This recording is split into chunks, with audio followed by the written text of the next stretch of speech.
But she was upset. She's like, you still have your integrity? Okay? But God, there were so many things God could say about him. He said, there's nobody like him on the earth. He's perfect. He's upright. He fears me. He doesn't do anything evil. But she couldn't find anything. So that was one thing. She couldn't appreciate any of his good qualities. Number two, she was unsupportive. She failed to support him when he was down. In fact, she said, you ought to curse God and die. Wow. Foolish. A foolish woman. She wouldn't support him. He was covered with boils. He was in lots of pain and agony.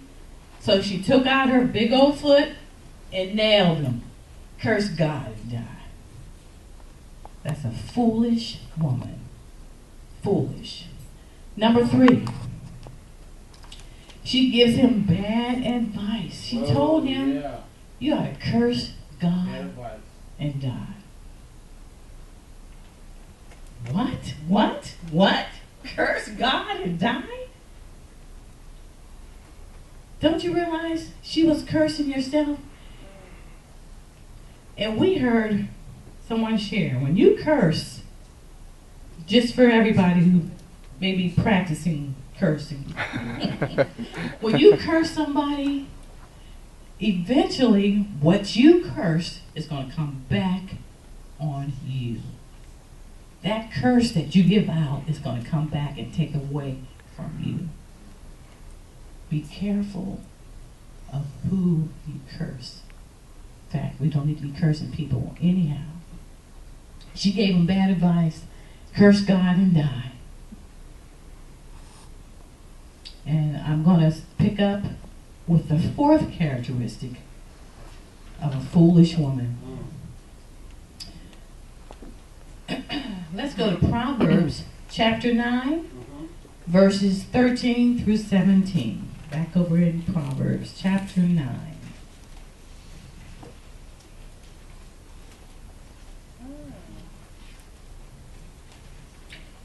Proverbs 9, starting at verse 13.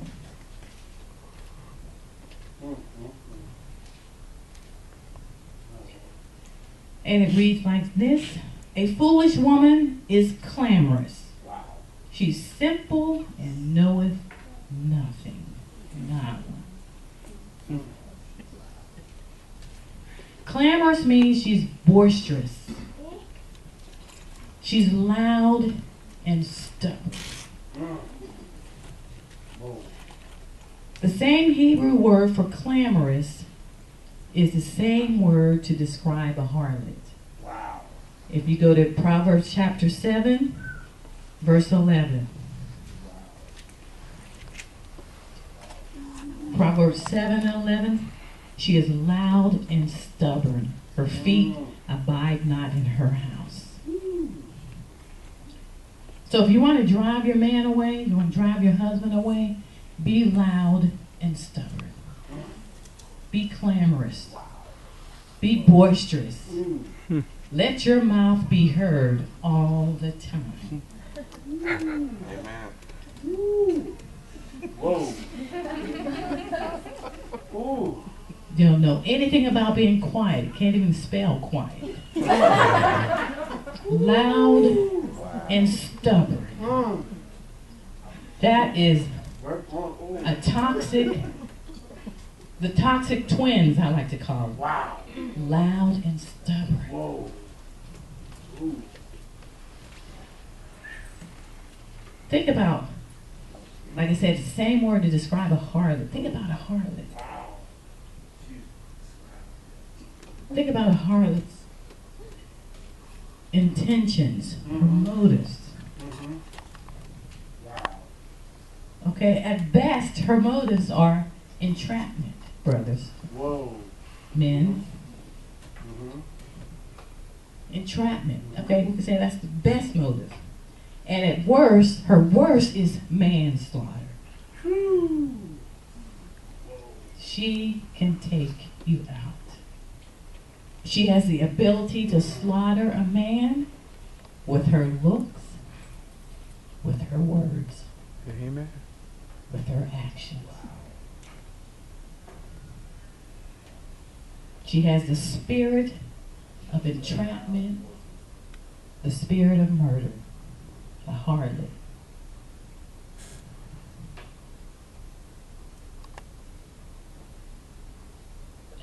She's one-dimensional. Now, the one-dimensional man, he'll give away his birthright for a set of twins. My. Upper twins, lower twins. He'll give away his birthright. My. Read between the lines. For a set of twins, brothers, you'll give away your birthright. Woo. Upper and lower. Mm. That hit the spot. Yeah, wow. Conversely, a one-dimensional woman will offer her twins, upper and lower. That's all she has. She's refined this thing. Whoa. She looks a certain way. Teach. She acts a certain way. She's been practicing this. She's skillful at this. And you think you're gonna mess with her and you're not gonna get hurt, you're not gonna get burnt, you're not gonna go down. She's skillful at this. Skillful. You know what? It's much easier to keep your character, ladies, men, than to try to recover it. It's easier to keep your character. Just refrain from some things. It's easier to do that than to get involved in all of this stuff and you're trying to recover your character. You can't do it. Not so easily. Not so easy. So I'm thankful for the restraints. I'm thankful for the boundaries that I had in my life. I'm thankful for the no's. I'm thankful for no, not today. You're not going out looking like that. I'm thankful for that. Yeah. Take that off, put something else on. I'm thankful. Yeah. I'm thankful for the restraints, for the boundaries. You can't go there. Can't go there, dear. I'm thankful for that. I'm thankful because it's much easier for me to keep my character than to try to recover it. A foolish woman.